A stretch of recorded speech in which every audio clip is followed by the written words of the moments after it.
ese desapego en relación a tu proyecto, en relación a lo que estás haciendo en ese momento, al proyecto que estés tratando de sacar, te hace quitarte esa ansiedad, esa presión, en el sentido en que, oye, lo importante es el camino, lo importante es lo que estoy yo disfrutando y lo que estoy intentando hacer hoy para hacer que el proyecto sea algo mañana, pero no voy a estar agobiado por lo que va a ser mañana el día de hoy, sino que hoy que tengo que hacer que le va a venir bien a iVoox. Pues esto es lo que hoy tengo que hacer y lo que puedo hacer hoy. Lo que venga, vendrá. Hola, soy Magali Bejar y esto es Tiene que haber algo más. ¿Alguna vez te quedaste pensando que tiene que haber algo más en la vida? En el podcast analizamos la historia de profesionales de todo el mundo que se transformaron para estar más alineados a sus valores. Contamos historias y desarmamos cómo lo hicieron. Entérate del detrás de escena y mis recomendaciones en el correo semanal que te puedes anotar en tienequehaberalgomás.com/correo.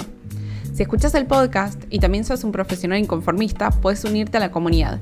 Es un espacio exclusivo donde nos ayudamos entre todos para que nos acompañemos y contemos nuestro progreso y aprendizajes del proceso. Fíjate en tienequehaberalgomás.com/comunidad para entender cómo funciona esto. Estabas escuchando a Juan Ignacio Solera. Él es físico, emprendedor y fundador de iVoox, que es una plataforma líder en España para podcast. Hablamos de cómo fue tener una idea a pasar a ejecutarla, cómo fue su camino emprendedor y cómo él ve la industria. Busca esta conversación con video de YouTube y redes sociales. Cuando termines, contame qué te pareció el capítulo en @tienequehaberalgomás. Hola Juan Ignacio, bienvenido a Tiene que haber algo más. Gracias por venir hoy a conversar conmigo. Nada, a ti por el interés. Obvio, ¿querés para empezar presentarte brevemente quién sos vos, para quienes no te conocen? Bueno, pues yo ya soy un madurito con 55 años que hace ya bastante tiempo, cuando todo el boom, antes del boom y el hype del podcast, tuve la necesidad de aprovechar el tiempo mientras tuvo otra época profesional en la que viajaba mucho solo en coche. Y ahí me aburría soberanamente y lo que quería era pues aprender de historia y de cosas que realmente me ayudaran a hacer útil ese tiempo manejando, ¿no? Y no sabía ni de la existencia de algo que se llamaba podcast. Esto estamos hablando del 2008, 2006, y no existía el iPhone ni nada, pero sí ya había los Nokia que te podían reproducir MP3. Entonces lo normal era que tú te bajaras y te cargaras el Nokia con muchos MP3s, pero bueno, pues era un rato estar escuchando música, era divertido, pero bueno, decía, joder, pues oye, si me contaran la vida de Alejandro Magno mientras voy aquí conduciendo, pues eso que aprendo, ¿no? Y eso fue lo que me llevó a dejar mi anterior trabajo y dedicarme a montar iVoox como un kiosco, una plataforma donde la gente pudiera publicar biografías y cualquier tipo de contenido, o quien quiera escuchar y aprovechar ese tiempo, pues lo pudiera hacer, ¿no? Uh-huh. Entonces, en resumidas cuentas, mi proyecto surge como resolver una necesidad personal. Yo no soy una persona que tuviera entre ceja y ceja el montar algo, el querer hacer un proyecto porque sí, o un modelo de negocio. No. Yo soy físico de formación, y nunca he trabajado en Internet, o nunca había trabajado en Internet ni nada relacionado con esto, hasta que se me ocurrió el aprovechar el tiempo, ¿no? Entonces, bueno, pues ya te digo que hay perfiles de gente que desde pequeño, desde el colegio, ya les ves que tienen una vocación de emprendedor, una vocación de que pasan el recreo intentando conseguir cromos a 4 pesos y venderlos a 5. Y yo no, hasta los 40 y algo años, que como producto de esa necesidad me surgió oye, ¿y por qué no montarlo? Porque si a mí yo lo considero útil, puede haber más gente que le considera útil, ¿no? Uh-huh. Perfecto. Entonces, yo no sé si con esto me he introducido, pero bueno, sí. ahí te dejo, ¿no? Okay. Entonces, yo venía ya te digo, de un mundo totalmente distinto, y sí me gusta destacar el hecho de que la posibilidad de emprender algo si encima viene como a resolverte una necesidad, creo que tiene un plus por la sensación de que estás aportando algo a ti mismo el primero, pero seguro que hay más gente que también puede necesitar esa necesidad, ¿no? Perfecto. Bueno, quiero saber para vos, ¿cuál dirías que es tu definición de éxito? Bueno, como mi proyecto surgió como resolver una necesidad, claro, date cuenta que esto estamos hablando de 2006-2007. En aquella época había mucho programa, estoy hablando de España, pero supongo que en otros países ocurría lo mismo, había programas de autor que se hacían de madrugada entre los fines de semana. Por ejemplo, aquí en España era uno muy popular como es La Rosa de los Vientos, un programa histórico, o radioteatros en Radio Nacional de España, y la gente los grababa y los compartían a través de foros y blogs que se hacían de comunidades alrededor de esto.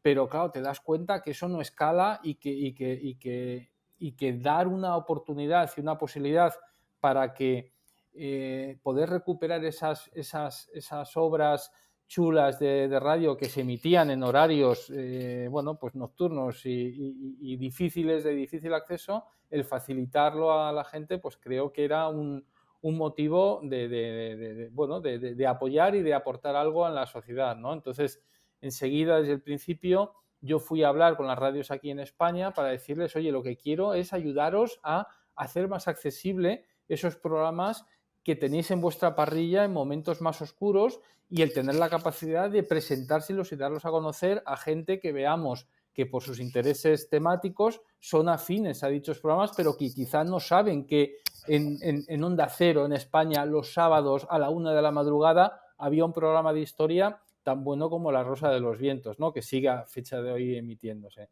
Y bueno, pues eso es lo que para mí tiene que tener clave un proyecto, ¿no? Que es esa capacidad de resolver un problema tanto a ti como a una masa suficientemente amplia de potenciales usuarios, ¿no? Perfecto. ¿Y qué pasó ahí a tus 40 cuando vos trabajabas, estudiaste física, trabajabas de ingeniero? ¿Qué pasa entre que notas una necesidad hasta que renunciás y lo empezás a hacer? Contame esa transición. Bueno, pues la verdad que fue delicada, ¿eh?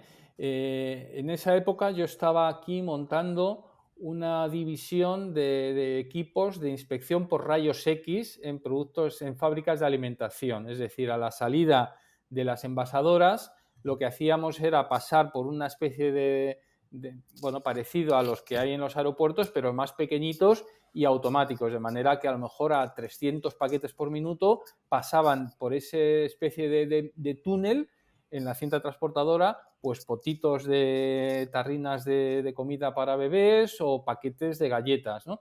Y entonces ahí hacemos de forma muy rápida una fotografía de cada producto y lo comparamos con una fotografía patrón con imágenes a través de rayos X, ¿no? Para detectar potenciales anomalías de partículas que se hayan podido introducir en el proceso de fabricación.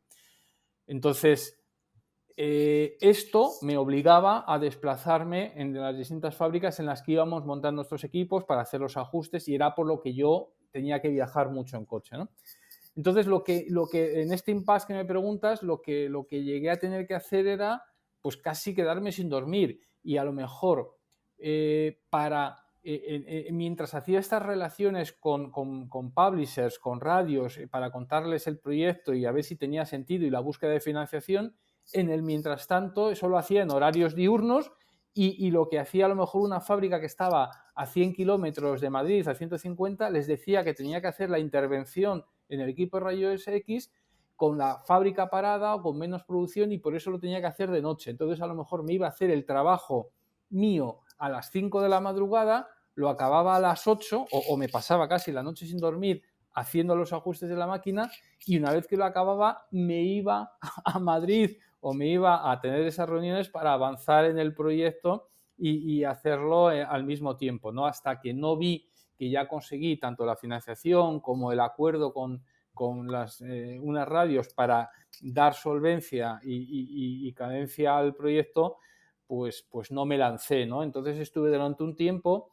manteniendo los dos, un trabajo y un proyecto, pero claro, yo en ese momento tenía 3 hijos pequeños, no podía a las bravas, no es lo mismo que alguien que recién acaba la licenciatura, no tiene todavía responsabilidades familiares y dice, bueno, pues me voy a lanzar y voy a empezar a dedicar mi tiempo a este proyecto a ver si sale. No, yo tenía que compaginarlo con una estructura familiar, ¿no? Entonces, ahí fue un poco delicado porque a la vez también me sentía un poco mal porque no podía evitar la sensación de estar engañando a la empresa que me estaba pagando el sueldo de los equipos de rayos X, ¿no? Haciendo todos estos inventos, entre comillas, ¿no? Hasta que eso me llevó como 6 meses o algo así en la que estuve, bueno, pues luchando conmigo mismo y con las dificultades de iniciar algo y hasta que no lo tienes medio hilvanado, no dar el paso y lanzarte, ¿no? Cuando decís que luchabas con vos mismo, ¿contra qué luchabas? Sí, contra mis incoherencias y mi sensación, como he dicho, de que ya sabía que yo no estaba dando el 100% en mi empresa en la que realmente es la que me paga la nómina, porque yo ya tenía mi mente y en nada que tuviera un ratito libre, en lugar de estar pensando en cómo optimizar el algoritmo del rayos X, estaba pensando en cómo ir montando iVoox o una plataforma de podcast que en aquel momento no tenía ni nombre, ¿no? Entonces, bueno, esa sensación me generaba cierta incoherencia interna, ¿no? Ok. ¿Y cómo fue para vos pasar desde, me imagino, estar manejando a la noche y decir, uy, se me ocurrió esta idea, que bueno, ojalá existiese, hasta que decís, quizás yo lo puedo hacer y empezás a accionar en eso?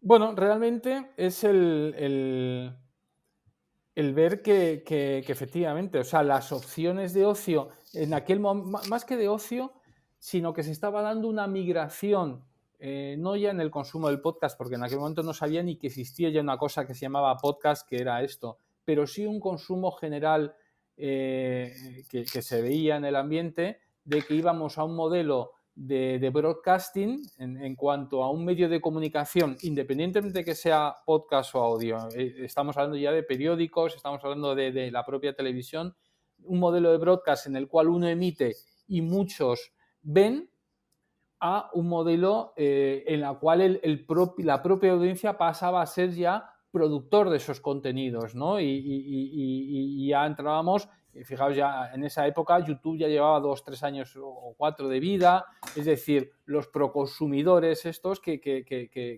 definimos, ¿no? Ese productor y al mismo tiempo consumidor de contenidos, ¿no? Entonces, estaba claro que la tendencia era a ir a un consumo a la carta y no tan lineal de los contenidos. Y en la radio, en relación a los periódicos digitales o incluso al vídeo con el auge de YouTube, está claro que iba por detrás. Entonces parecía que era alinearme a una corriente más global y que el futuro pasaría a ser así, a la carta y personalizado, no en modo broadcast en el cual uno emite y muchos escuchan.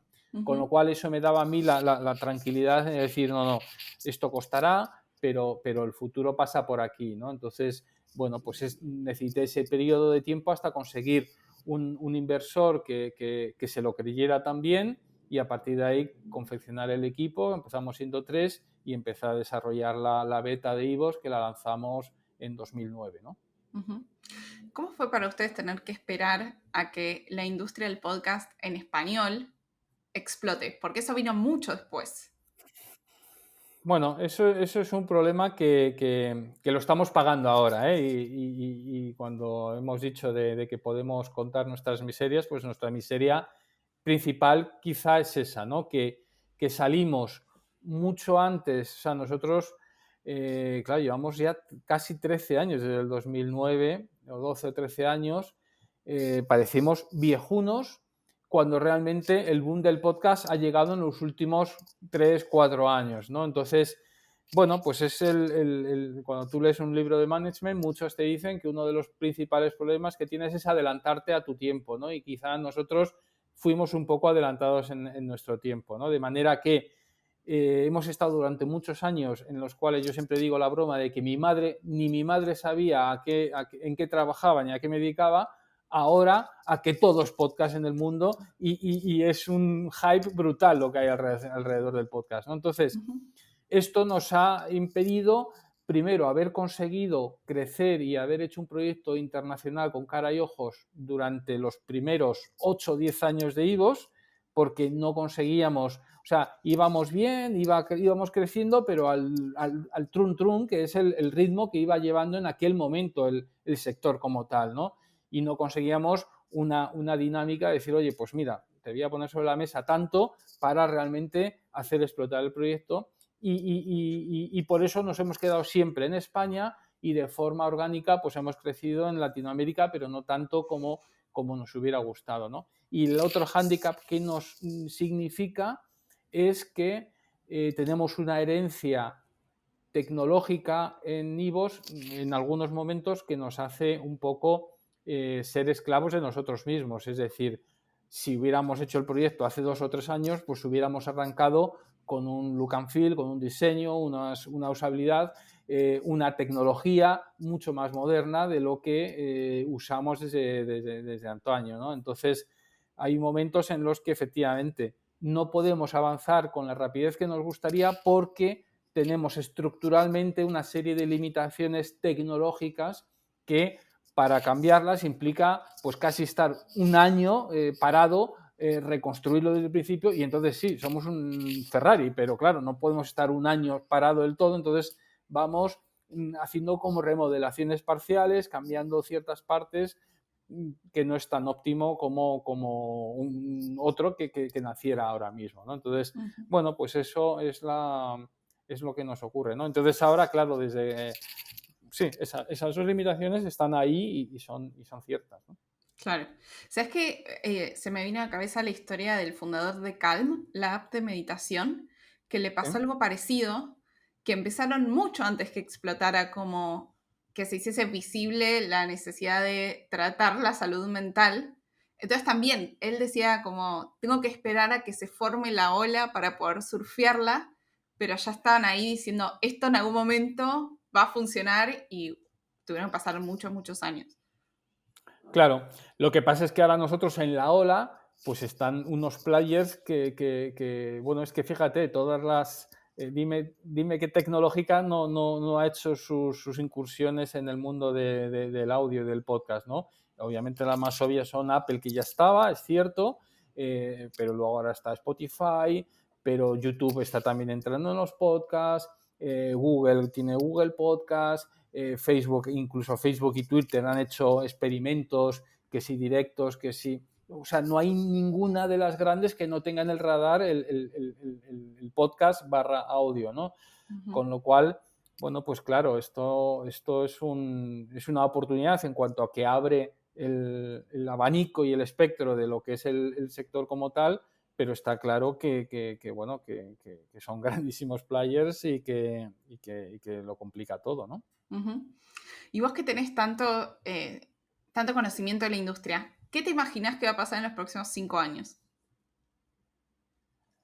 Bueno, esta pregunta, si me lo hubieras hecho antes del boom del ChatGPT y de toda la inteligencia artificial, pues te habría contestado otra cosa.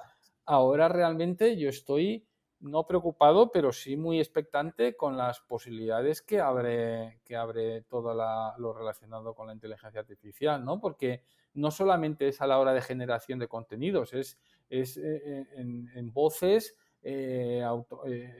automáticas, text-to-speech, capacidad de convertir contenidos creados por inteligencia artificial y locutarlos también por inteligencia artificial, con lo cual pues va a multiplicar o sea, yo creo que ahora esto ha dado una vuelta no ya solo al podcast, sino a la industria del contenido de una forma brutal y ahí ya me pilla. O sea, yo ahora no me atreveré a decirte algo tan con esto sobre la mesa, bueno, es que no lo sé, la capacidad de segmentar, de crear contenidos casi en tiempo real en función del momento de escucha que yo tengo, si soy capaz de crearte cócteles y piezas y pasártelas a formato audio contextualizadas y geolocalizadas al momento en el que estoy o en relación al entorno en el que estoy, puede ser la bomba. O sea, no se nos escapa. O sea,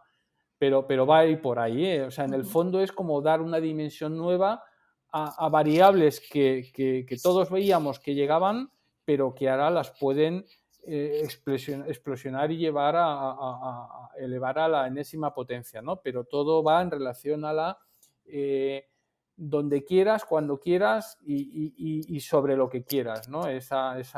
Una particularización y una personalización cada vez mayor de lo que... O sea, tenemos que llegar a saber que si son las 5 de la tarde ahora aquí en España y es entre semana, pues lo que me iba a interesar es escuchar el cierre de la bolsa, por ejemplo, que acaba de cerrar, en función de mi patrón por ejemplo, de inversor. Y ya te lo tengo que preparar una playlist de manera que no tenga que hacerte ni buscar ni suscribirte, sino que, como el que enciende la radio, sabiendo que esta es mi emisora y que ya sé que lo que me van a emitir me va a gustar, ¿no? Esa capacidad tiene que darse también, ¿no? Está buenísimo. ¿Qué dirías que tuviste que cambiar en tu mentalidad de pasar de un trabajo ingenieril a emprender en Internet? Bueno, como he dicho antes, yo no he tenido esa vocación que sí veo en otros, ¿no? Que desde pequeñito ya sabes que están con yo tengo que montar algo, yo tengo que montar algo. Yo nunca he dicho yo tengo que montar algo, sino que lo he ido montando casi sin saber que lo estaba montando, ¿no? Entonces, el principal cambio está en que realmente, bueno, pues asumes mucha más responsabilidad de la que tenías antes, te das cuenta que cuando empiezas a hacer la primera contratación de una persona, asumes la responsabilidad que antes no tenías como asalariado. Cuando te metes en una estructura, tienes toda la cobertura de la estructura y, bueno, tú estás haciendo tu trabajo. Ahora es mucho más que eso. Entonces, eso es la principal sensación de decir, caramba, o sea, el trabajo de estas personas depende de las decisiones que yo haga y de los movimientos que nosotros estemos haciendo, ¿no? Entonces, bueno, pues afortunadamente creo que dentro del equipo todos conseguimos, es una organización muy plana, muy matricial, con lo cual el nivel de responsabilidad está muy compartido, y yo creo que eso hace, por un lado, el que ellos también se sientan responsables del devenir de la empresa, esa mayor implicación, y entre todos, pues ayudarme también indirectamente a soportar de alguna manera esta parte de responsabilidad, que es la principal diferencia que veo con respecto a la otra, ¿no? Con respecto a ser asalariado, ¿no? Y la otra realmente es que sobre todo el tema de financiación y de asegurar pues eso, que la rentabilidad del proyecto en el fondo, ¿no? Que es lo más determinante, ¿no? Claro. ¿Se te ocurre algún momento donde hayas tomado riesgo por demás en todo este camino?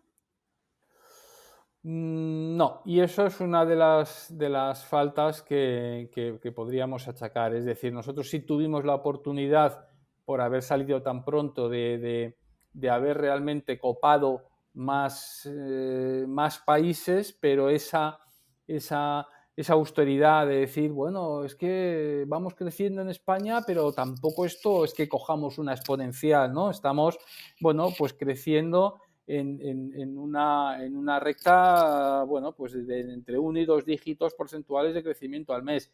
No es mucho, y ahí es donde si hubiera...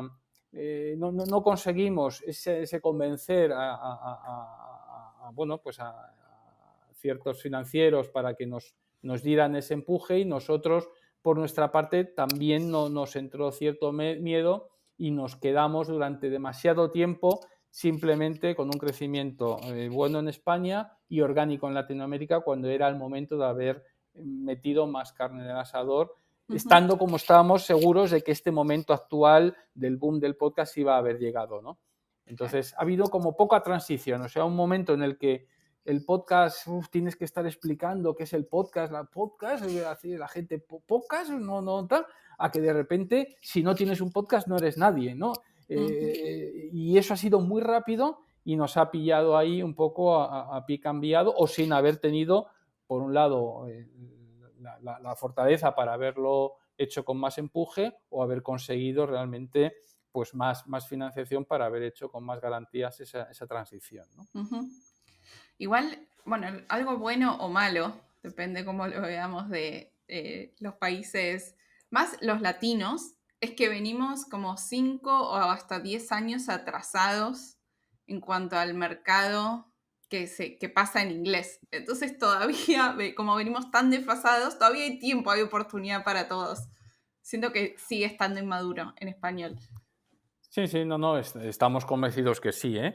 Pero el haber tenido una componente más global y no tan centrada en España y Latinoamérica, Uh-huh. sí nos hubiera hecho ilusión sobre todo incluso en Latinoamérica, no hemos hecho una labor de crecimiento activo en Latinoamérica, ¿eh? Y lo que hemos crecido ha sido por un tema puramente orgánico y por el tema del idioma, no porque activamente lo hayamos hecho, ¿no? Uh-huh. Y sí creemos que a estas alturas tendríamos que tener una app con una capacidad de prescripción muchísimo mejor en países de Latinoamérica de la que tenemos ahora mismo, ¿no? O sea, si tú usas iVoox en España, la capacidad que tenemos para prescribir contenido adaptado a ti como oyente español es 1000 veces mejor que la de Argentina, México, etcétera. Y eso es un tema nuestro debe porque teníamos que haberlo trabajado bastante mejor, ¿no? Y haber tenido un country manager en cada país que nos ayudará a tener relaciones con los creadores en estos países y es cierto que todavía estamos a tiempo, ¿eh? Y lo estamos intentando, pero teníamos que haberlo hecho antes, claramente. Uh-huh. Claro. ¿Se te viene a la cabeza algún momento que haya salido mal o que lo consideres un error o que te hubiese gustado que se diese diferente? Bueno, mira, el más anecdótico y más ahora me río, pero claro, como yo venía del mundo bueno, pues de la ingeniería realmente, el mundo de fábrica, nada que ver con Internet, sino que yo me dio porque quería aprovechar ese tiempo en los desplazamientos, pues la primera versión que hicimos de iVoox, que obviamente era solo web, en aquel momento no era app, la hice sin buscador, simplemente con un directorio de categorías diciendo, no, la gente ya entrará y decidirá qué categoría quiere y no es necesario un buscador. Entonces, claro, esas mermas, o sea, yo pude ser muy voluntarioso y tenía muy claro lo que quería, pero se nota que alguien que si emprendes en algo en lo que usando Internet o la tecnología, viniendo ya de dentro, pues claro, no cometes errores de bisoñez como ese que te estoy comentando, ¿no? Entonces, el tiempo de ejecución y desde el día cero hubiera sido mucho más óptimo, ¿no? Y Claro. claramente, pues como esas ha habido varias, pero claro, pensar ahora en lanzar un proyecto sin buscador, pensando que la gente ya buscaría filtrando por categorías, pues es que me da vergüenza el pensarlo, ¿no? Claro, bueno, ese es el aprender de una nueva industria, ¿no? Las cosas que para vos son obvias en un trabajo de ingeniería y lo que para otro es obvio en diseño y es parte de ir pasándolo. Bueno, por suerte igual eso era de bajo costo solucionarlo, como Sí. no tan grave como otras cosas que escuché. ¿Qué crees que hicieron bien al principio para posicionar iVoox? Realmente yo creo que sin hacer nosotros nada especialmente bien, lo que sí hicimos fue dar una solución a un problema o haber detectado de forma indirecta un problema y venir a dar esa solución a lo que te digo, que en iVoox ahora mismo o inicialmente, más que un sitio de podcast, porque no había tanto podcaster ni gente se ponía a grabar un podcast, pero lo que sí había era gente que tenía verdaderos incunables, colecciones de programas de radio, aquí hablan en España, ¿no? De José Antonio Planas, que eran radioteatros que se venían emitiendo en España desde los años 70, que la gente grababa en su cinta todavía de cromo y los ha digitalizado y los usaba como un sitio para compartir y para facilitar que otros pudieran acceder a esos contenidos, ¿no? Entonces, esa es la gran... Y eso es lo que nos hizo crecer, ese boca a boca, esa facilidad de poder acceder de repente a un universo de programas de parrillas de radio y de programas incunables que estaban, que la gente tenía grabados en su casa, pero que no les daba salida. Entonces, el aunar esas necesidades o esas es lo que nos da una solución a un problema que estaba ahí bastante oculto y luego nos vino a ayudar también el que la popularización que progresivamente se fue haciendo del móvil, ¿no? Yo ya digo que cuando creé iVoox, los reyes eran los Nokia, pero ya en aquel momento, al menos en España, ya prácticamente todos íbamos con nuestro Nokia en el bolsillo. Y ahora ya, pues quien no tiene, o sea, ahora hay más móviles que habitantes en cada uno de los países, incluso en Latinoamérica, estoy seguro, ¿no? Entonces, la facilidad de que va contigo en el móvil esta radio personalizada a la carta, pues claro, a nada que lo hagas bien y tengas esa capacidad de prescribir y de ofrecer en el momento que tú quieras y cuando quieras aquello que realmente quieres escuchar, pues está claro que iba a funcionar por sí mismo, ¿no? Entonces, sí. Claro. ¿Cómo hiciste para rebuscártelas para tener catálogo? Porque es verdad lo que vos decís, quizás estaba la tecnología, estaba el problema, pero no había tanta oferta de shows de podcast como hay ahora. Pues fíjate, una de las cosas que hacía en ese periodo en el que combinaba mi antiguo trabajo con esto, pues ir a ver a publishers, incluso de revistas, para decirles que, oye, nosotros les locutamos artículos y se los pasábamos porque es lo que tú dices, que no había, por ejemplo, de marketing o de historia. Y entonces pues llegamos a acuerdos con varias cabeceras de historia, por ejemplo en España con una que creo que también tiene distribución en Latinoamérica, que se llama Muy Interesante y Muy Historia, y estuvimos durante un tiempo al comienzo locutando artículos de estos que coges una típica revista y muchos son cortitos, pero de repente el episodio, el central, pues a lo mejor son 6 o 7 páginas más densas pues, y más largas, entonces lo locutábamos y hacíamos un artículo de una media hora que básicamente es la lectura de ese episodio, ¿no? Y bueno, con eso íbamos artificialmente creando cierto catálogo en aquellos puntos en los que veíamos que no había.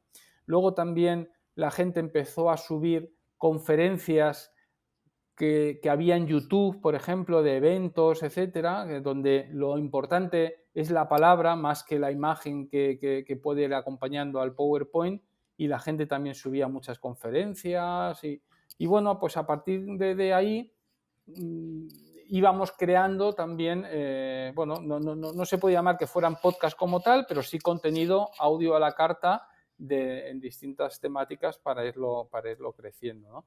Ahora quizás está dando una vuelta y antes se pasaba mucho de audio, de vídeo de YouTube a audio para poderlo escuchar mientras haces otras cosas y aprovechar el tiempo.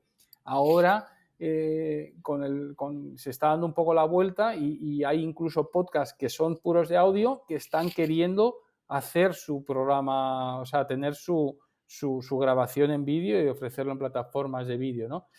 Esto va cambiando, ¿no? Pero sí, esto lo hicimos más o menos así. Claro. ¿Cómo te miraban cuando les decías, quiero locutar los artículos para ponerlos en internet? Bueno, la verdad es que como ahí nosotros asumíamos el coste, me asocié con un equipo de locutores también que entraron a formar parte del proyecto. Bueno, pues entonces, si a ti te vienen a proponer algo en lo cual no te cuesta a ti nada, sino que el coste de la locución te la hace este partner y encima te cuenta la historia de que efectivamente es dar la flexibilidad para que tu audiencia te pueda seguir tanto en un formato escrito como ampliar tu espectro donde puedes ser relevante para ese lector o esa audiencia, como puede ser otro formato, como puede ser el audio, que en el fondo casi es como tener un programa de radio y abrirte a otro canal. Bueno, pues la verdad es que no fue tan complicado, ¿no? Y luego, lo que pasa es que eso nunca llegamos a dar, ¿no? Pero siempre decías, no, y si en un momento dado publicitariamente conseguimos una sponsorización o patrocinio para esa locución de tu programa, pues también iríamos a medias con esa patrocinio, ¿no? Lo que pasa es que en aquel momento estaba la publicidad en el podcast, no existía como tal, ¿no? Con lo cual, pues eso no llegó a darse, ¿no? Porque me acuerdo que cuando íbamos a una agencia de medios te decían, es como la radio, y nos llevaban al departamento de radio. Y cuando vas, o la gente que vende publicidad de radio, y cuando vas allí te dicen, pero eso no es radio, eso es internet, te devolvían otra vez a internet. No sabían dónde ubicar este tipo de productos, con lo cual no llegamos realmente a monetizarlo como tal. A través de estos años, ¿estuviste en un momento cerca de tirar la toalla, cerca de rendirte? No, realmente no porque la evolución siempre ha sido hacia arriba y bueno, pues hemos tenido nuestras estrecheces y con momentos de más o menos dificultad para conseguir esa financiación que nos permita el seguir adelante, pero nunca hemos estado con la soga al cuello de decir, o sea, es que no tenemos para pagar la nómina del mes que viene, ¿no? Con lo cual, como seguimos considerando que, vamos, que nunca hemos dudado sobre el final del camino, y las estrecheces por las que hemos tenido que pasar no han llegado a ser ni mucho menos tan grandes como para pensar que pudiéramos llegar a perder el equilibrio. No, la respuesta es no, claramente no. Bien. ¿Y se te ocurre algún momento que digas, no puedo creer que llegamos hasta acá, o que pasó esto que era inimaginable? Bueno, quizá un poco lo que he comentado antes, cuando miramos la vista atrás en el equipo, decimos, ¿cómo no hemos aprovechado este impasse en el que antes de que entraran estos grandes players que están ahora, si hubiéramos tenido que tener la ambición como para realmente haber hecho una entrada en Latinoamérica con cara y ojos que nunca hemos llegado a hacer, ¿no? Entonces, eso es lo que más, la espinita que más grande tenemos en el cuerpo, ¿no? Así como haber abierto otro idioma más allá del español. Quizá el inglés nos hubiera dado también ese renombre más a nivel también internacional que claramente nos falta también, ¿no? Claro. ¿Se te ocurre algún muy bueno o muy mal consejo que te hayan dado? Bueno, el bueno es el del foco. O sea, nosotros siempre tenemos muy presente el no perder el foco y el recordarte a ti mismo cuál es la misión y qué problema es el que vienes a resolver, ¿no? Entonces, ahora, por ejemplo, tenemos sobre la mesa el debate del vídeo, de si incorporar vídeo o no, en vista a que hay muchos podcasts que han sido nativos de audio que ahora están también haciendo y pasando su contenido, o se están grabando y también lo están subiendo en formato vídeo, ¿no? Y es un debate porque va en contra de este consejo que lo hemos llevado siempre a rajatabla, que es el tema del foco. Y no, nosotros tenemos claro que nuestra misión es la de la radio del siglo XXI, una radio que te permita aprovechar tu tiempo accediendo y escuchando aquello que te interesa en el momento que te interesa mientras haces otras cosas. Y el vídeo te impide hacer todo eso, te esclaviza a tener que estar mirándolo, ¿no? Y bueno, es un debate que estamos ahí y que precisamente va en contra del consejo del consejo del foco que siempre nos hemos vanagloriado de mantener, ¿no? Y haber desechado muchas ideas locas o propuestas porque realmente implicaban un desenfoque. Y a la larga, aunque en algún momento dado puedes haber dicho, pues he perdido una oportunidad por esta obsesión con el foco, a la larga ha sido mucho más interesante que no el haber estado picoteando, porque al final te desenfocas precisamente y no terminas haciendo nada bien, ¿no? Uh-huh.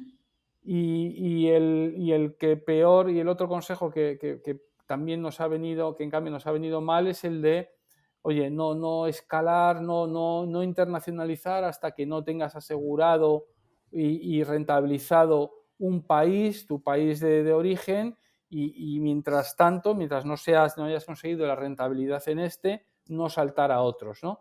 Pues ese consejo es el que nos impidió en el 2016, 2017 haber hecho estos saltos a estos otros países, sobre todo los latinoamericanos, por no haber sido en aquel momento rentable aún en España, ¿no? Y ese exceso de celo en la austeridad, pues nos lamentamos porque era el momento de haber tomado un poco más de riesgo, ¿no? Uh-huh. ¿Por qué crees vos que hay creadores que están pasando a tener como video podcast en vez de solo audio? Bueno, yo soy de los que creo que es un boom, y que las ventajas que siempre hemos visto al audio, que es el que te evita de esa esclavitud de tener que estar a una hora y fijando la pantalla, la vista en una pantalla, es la gran bondad que tiene el podcast, ¿no? Oye, mientras una vez a la semana que hago la limpieza de casa o mientras estoy cocinando, pues estoy yendo el podcast. Si tengo que estar viéndolo, pero es cierto que se ha juntado sobre todo con los directos de Twitch y que yo no pensé que fuera a funcionar tanto a hacer ahora, o volver a hacer un trabajo de obligar a la audiencia a estar a una hora en un momento dado para ver tu directo.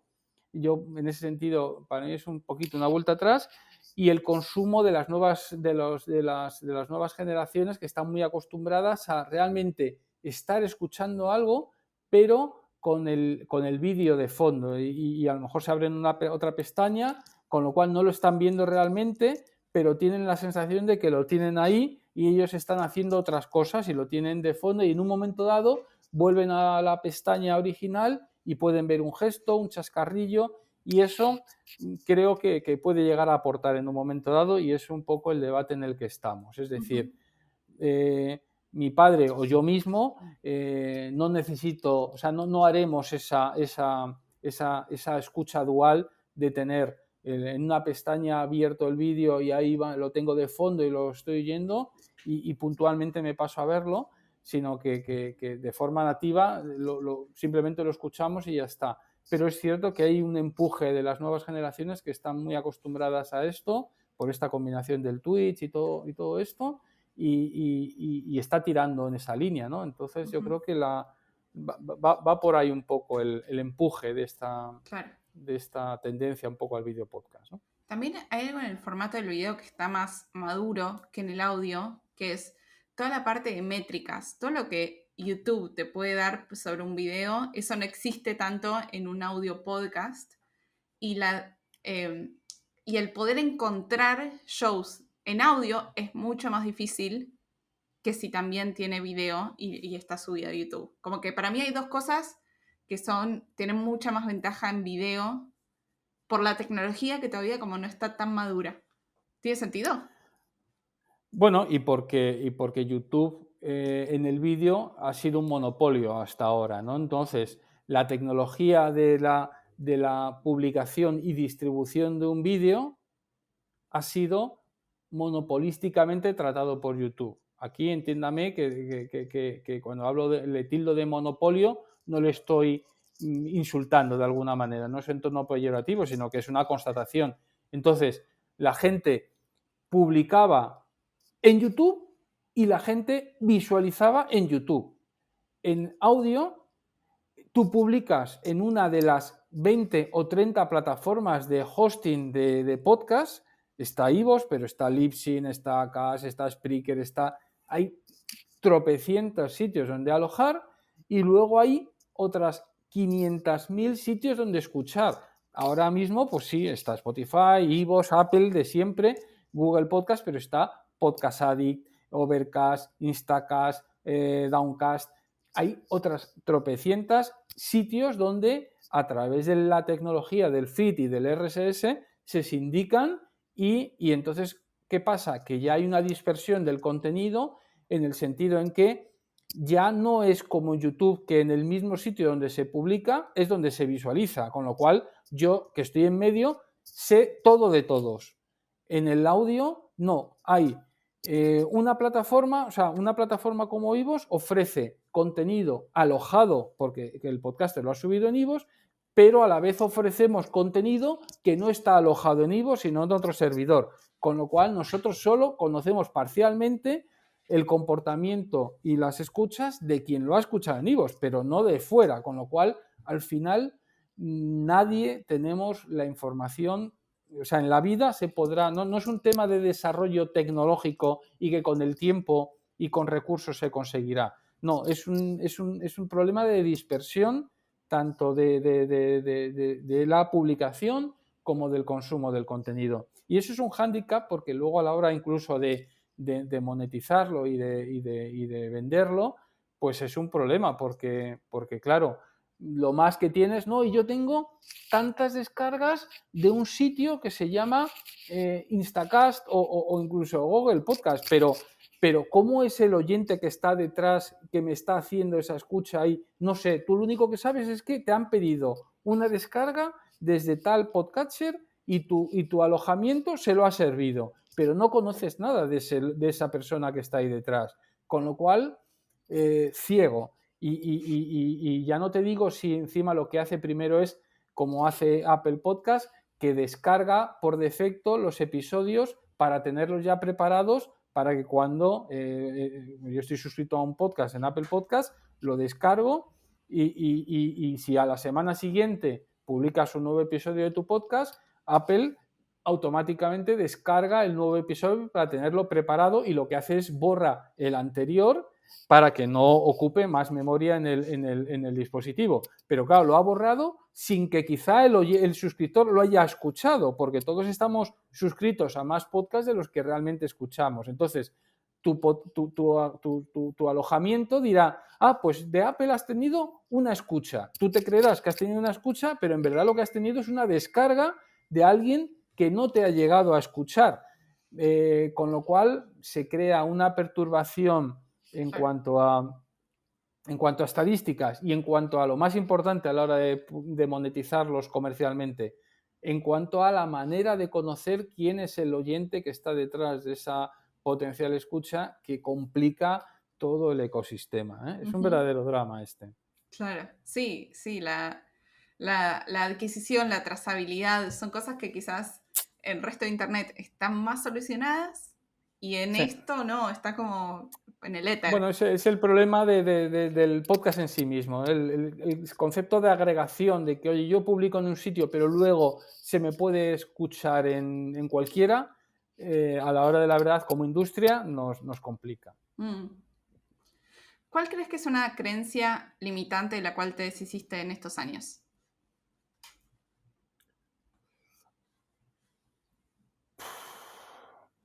Me tenías que haber dado el cuestionario antes para haberle dado una vuelta.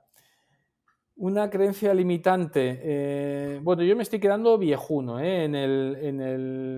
sea, yo creo que es sintomático el hecho de tender a creer que la gente va a buscar contenido de la manera en que yo lo haría, claro, en lugar de la manera en la que cada uno lo hace. Y ahora estamos trabajando con instaurar mucho A/B test y mucha medición del comportamiento del usuario, que es que te das cuenta que realmente no sigue un patrón. Yo soy físico de formación, intento ser con procedimientos, intento trabajar de una forma, tengo que entender y yo digo, no, es que esta forma de entrar y de buscar el contenido no es razonable. Y yo, como considero que no es razonable, pues extrapolo a que no es razonable para nadie. y eso es una creencia limitante claramente, ¿no?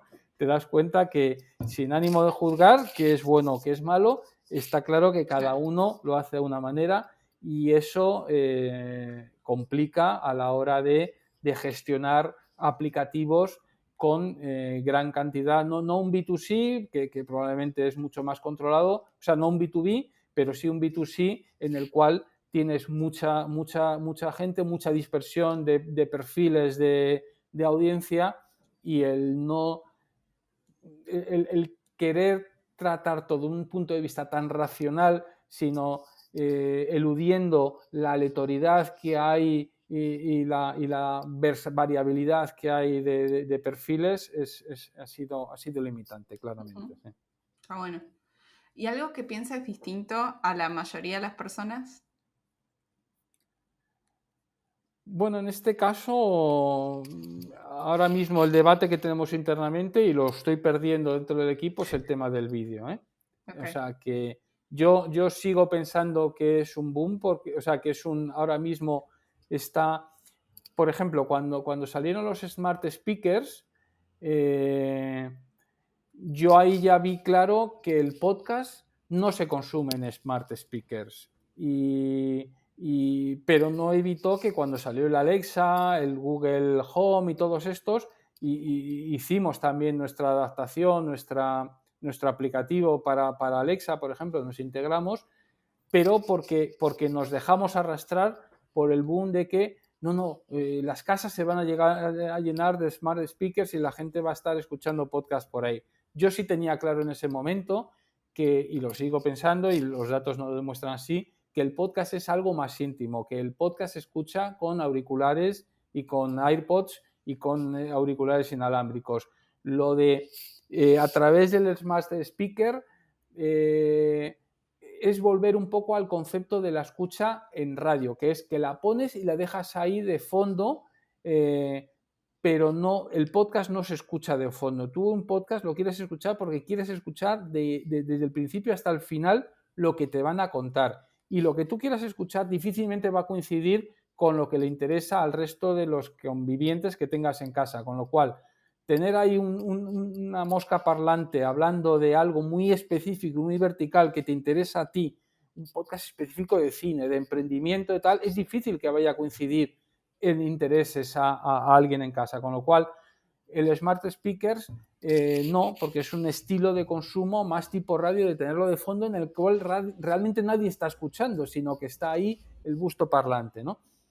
Pues aquí yo tengo un poco la impresión de que con el vídeo puede ocurrir lo mismo, que hace perder esa gran ventaja que fue la que de origen a mí me llevó a montar Ivos, que es el aprovechamiento del tiempo, el poder hacer mientras estoy haciendo otras cosas y claramente para el 99% de los episodios de video podcast no aporta nada el ver a los caretos aquí en distintos cuadrantes de una imagen estática en la cual, bueno, puedo tener curiosidad la primera vez por ver cómo es cada uno de los participantes, pero una vez que ya he visto que si lleva gafas, que no lleva gafas o si tiene barba o no, el resto no me aporta mucho pero es cierto que los números indican ahora que sigue creciendo, entonces el saber hasta dónde va a llegar y si tienes que subirte a la ola y adaptar y meter en Ivos la opción del vídeo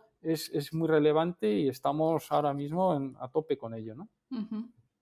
Sí, entiendo. ¿Qué es algo que te gustaría hacer antes de morir? Puede ser de cualquier cosa, ¿eh?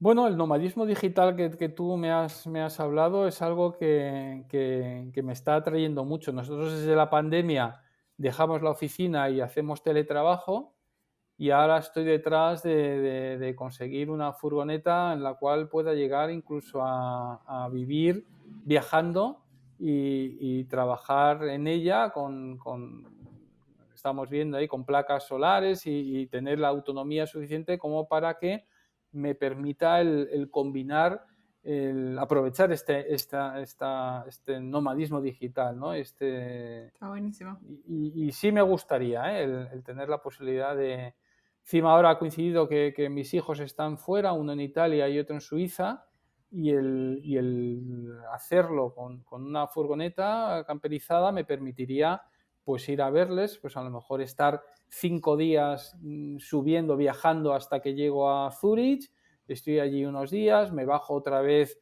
y tardo otros 15 días en bajar por toda la Normandía francesa.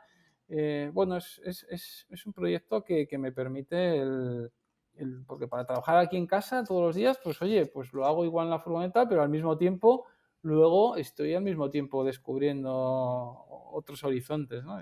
Ese es un proyecto personal que me molaría, ¿no? Es un muy buen proyecto. Otro proyecto profesional más atractivo es realmente el conseguir un socio industrial que realmente nos ayude a reposicionarnos y a conseguir bueno, pues tener un mejor performance ante la enorme y buena competencia que nos ha salido en los últimos años, ¿no? Entonces, está claro que nosotros solos llegamos hasta donde llegamos y sí es cierto que un gran medio de comunicación o otro tipo de empresas, si estamos viendo las opciones y trabajando en esta línea para realmente tener la oportunidad de juntos hacer mejores cosas, ¿no? En esta línea. ¿Se te ocurre algún libro o podcast que te guste mucho para recomendar? En el ámbito del emprendimiento, pues tristemente no, porque yo no soy un emprendedor en serio, o sea, no, ya te digo que yo tengo un perfil bajo en el que estoy en esto casi por accidente, ¿no? Entonces, podcast de historia sí podría decir que son realmente el segmento que más trabajo, ¿no? La contrahistoria, por ejemplo, de Fernando Díaz Villanueva me parece excepcional. Charlas frente a la chimenea, que son dos chavales dos profesores de historia que hacen un mano a mano súper dinámico sobre, no sé, cualquier tema. El último que he escuchado es el nacimiento de la Guerra de Independencia Americana y con una agilidad parece una partida de mus en el que uno dice flashes cortos, no se enrollan más de medio minuto, un minuto, y va y lo que ha dicho uno enseguida le inspira al otro a aportar sobre lo que acaba de decir el otro, con lo cual tiene un dinamismo que es embriagador y que se te hace pasar súper rápido, combinando al mismo tiempo el rigor, ¿no? Entonces, en este sentido, a nivel profesional no te podría destacar. No te podría destacar, pero no soy oyente más que de historia, que es lo que me llevó a montar Ivos, ¿no? Buenísimo. ¿Y un libro? Puede ser de cualquier cosa, ¿eh? Puede ser de cualquier cosa. Pues mira, El poder de la hora de Eckhart Tolle, que es el libro que más me ha marcado, que tampoco es... aunque sus enseñanzas yo creo que son aplicables al ámbito del emprendimiento perfectamente, ¿no? En el cual habla, por ejemplo, de conceptos como el no apegarte a nada ni a nadie, ¿no? Entonces, ese desapego en relación a tu proyecto, en relación a lo que estás haciendo en ese momento, al proyecto que estés tratando de sacar, te hace quitarte esa ansiedad, esa presión, en el sentido en que, oye, lo importante es el camino, lo importante es lo que estoy yo disfrutando y lo que estoy intentando hacer hoy para hacer que el proyecto sea algo mañana, pero no voy a estar agobiado por lo que va a ser mañana el día de hoy, sino que hoy, ¿qué tengo que hacer que le va a venir bien a iVoox? Pues esto es lo que hoy tengo que hacer y lo que puedo hacer hoy. Lo que venga, vendrá.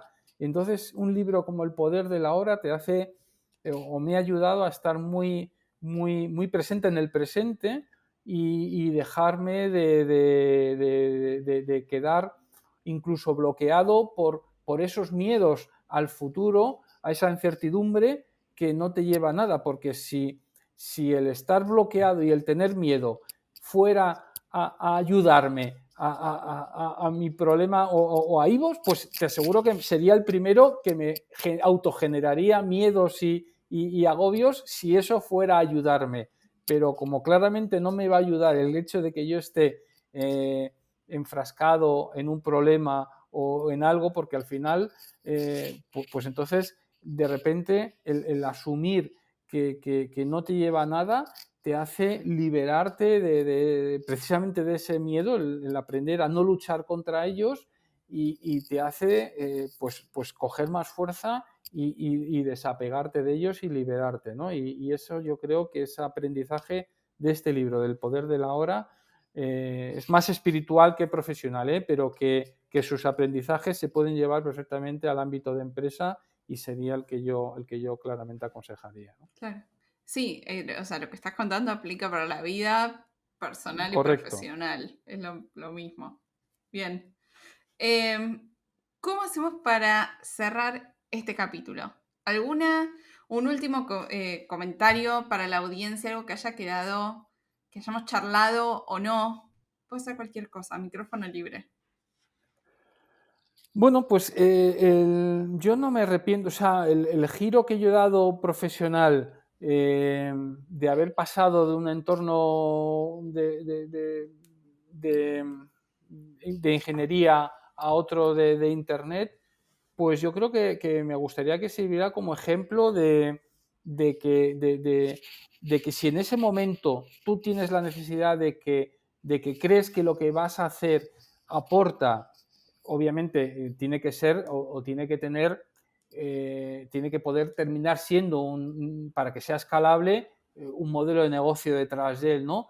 Pero lo principal, yo creo, es, oye, esto aporta a la sociedad, esto aporta, va a venir a alegrar la vida a alguien, y si es así, pues no tener miedo por lanzarlo y que ya es motivo suficiente como para decir, oye, vamos a por ello y lo que venga ya verá. Es decir, hay bases suficientes para que de partida podamos apostar por ello. Pues oye, con eso es suficiente. El resto, pues se irá viendo, ¿no? Entonces, esto yo creo que sería el mensaje con el que quien haya llegado hasta aquí, pues que quizás se pueda llegar. Y no importa que tu background sea más o menos afín con lo que vas a hacer, porque si lo que vas a hacer es una necesidad que te ha salido, como en mi caso, te va a permitir estar apasionado alrededor de ella y como digo, satisface una necesidad, vea por ello, porque la probabilidad de que funcione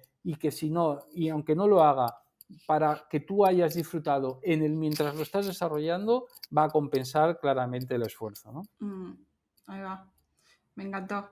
Bueno, muchas gracias por compartir todo esto.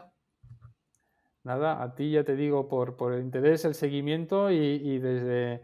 Yo además viví un tiempo en Buenos Aires, en Luján, en la provincia de... Mira.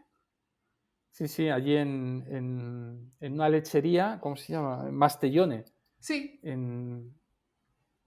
Allí, en mi época anterior, que automatizábamos plantas industriales, pues todo el sistema de recogida ahí de leche lo estuvimos haciendo allí. Estuve más de un año viviendo en Luján y de ahí íbamos a la fábrica de Mastellone. Muy, muy chulo. La verdad es que lo disfruté muchísimo y vine encantado de allí, ¿no? Y donde me quedó claro que somos primos hermanos, porque allí la cordialidad y el trato que me disteis fue brutal, ¿no? Gracias por escuchar este capítulo. Si tenés una amiga o amigo que le pueda gustar, reenvíaselo, que nos ayuda a crecer. Todas mis reflexiones mientras construyo Tiene que haber algo más están en correo semanal en tienequehaberalgomás.com/correo. Todos los links de lo que hablamos están en tienequehaberalgomás.com y mándame tus comentarios por redes sociales. Nos vemos la semana que viene.